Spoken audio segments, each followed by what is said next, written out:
Now look Thank who you. is back with us to weigh in. He's former Arkansas Governor Mike Huckabee. Love you, Mike Huckabee. You're a straight shooter. Your reaction to that interview? By the way, why won't the FBI let the full House Oversight Committee read this unclassified FBI document?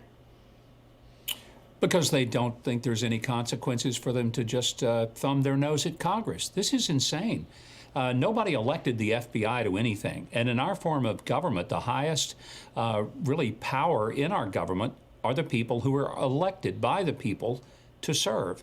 And they have oversight responsibility of bureaucracies. And the bureaucracies don't have the option of saying, no, we're not really interested in letting you see these things.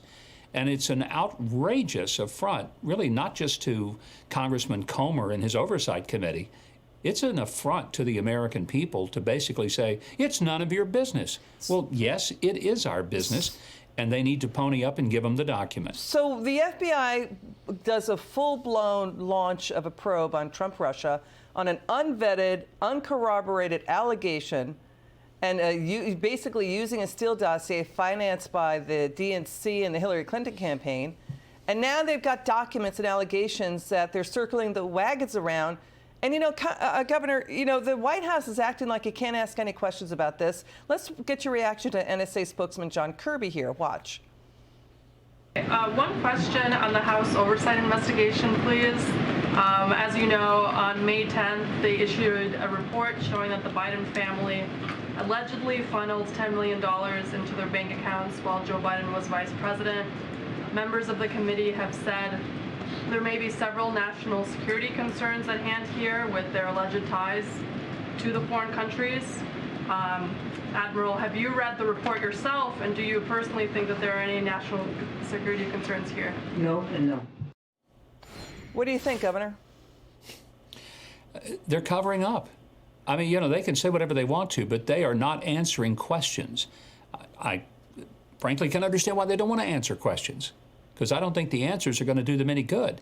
What I don't understand is why isn't there a greater level of curiosity and even outrage from the media over the stonewalling that the White House continues to give, and not just the White House, but the FBI and the Department of Justice. If Joe Biden's last name were Trump, why, we'd be having riots in the street demanding that these records be released. It's why people are sick of a two-tier justice system, one for the bureaucratic insiders, the deep state, and then there's a totally different set of rules for everybody else. But, you know, if someone comes to your house, Liz, and they say, I'm from the FBI and I want to look around, see how it works out if you say, no, I don't think so. I'm just not interested in you taking a peek at what I got, even if you have a warrant.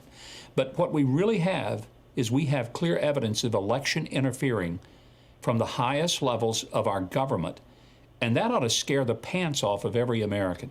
So, and we also have evidence of things like, you know, Hunter Biden taking nearly 24 trips on Air Force Two with Secret Service protection, flying around the world, and we have then Vice President Biden on audio tape telling his son Hunter, quote, you're in the clear, after the New York Times in 2018 reported a bombshell about how Hunter Biden was making money off that Chinese energy conglomerate that's now defunct. Two of its officials, one was charged with bribery. You know, Governor, we want to get your reaction. The media still thinks Trump helped Russia hack emails at the DNC and the Hillary Clinton campaign. This story is not going away. Let's get your reaction to this. Watch. They are beating up on Trump for political reasons. Everybody sees that. What happened with the Russian collusion that never existed effectively exonerated the guy so he can play a victim card. You've all created a situation where, God, what kind of planet are we on where Donald Trump's become the victim? Well, but that's first of all, I think we very... And so now nobody believes it. Well, nobody believes it. We know, I have to stop you on there, because we know very clearly that Putin and the Kremlin did intervene in our election in order to try to help Donald Trump back in 2016. So we know that is true. But you may think that they shouldn't engage in this as a messaging tool because it's not helpful to them. Is that what you're saying? Yeah. I'm not going to relitigate, you know, the Russian collusion nonsense that went on for 2 years. You don't need to relitigate. It's been litigated by lawyers and investigations. It's nonsense. But now nobody. I mean, the Mueller report, Governor, the Mueller report found Putin did not intervene to help Trump hack emails at the DNC and the Hillary Clinton campaign. The Mueller report did not find that. Well, not only did the Mueller report not find it, $37 million later of our tax money, but what the Durham report showed was that this whole thing was cooked up by the Hillary campaign. This came right out of Hillary and the DNC, and the FBI became willing partners to get the fake warrant, the FISA warrant, go after Trump, lie their teeth off about what supposedly happened, all these salacious stories about Trump in Moscow and all that stuff that turned out to be absolutely nonsense, complete bovine droppings, as my friend Larry Gatlin would call them. And all of this, and you still have Jen Psaki going on and still pretending that there was Russian collusion. This is insane and outrageous, yet these people are going to probably get Pulitzer Prizes for continuing to lie about stuff like that. No wonder Donald Trump is up 30 points over everybody else. People aren't stupid. They see this, and they're sick of it. Sick of it. Governor Huckabee, thanks for joining us. By the way, we love Larry Gatlin. We loved your jam sessions with him. He's my buddy. He's a great guy. It's good to see you, Governor. Come back soon. Okay, this story.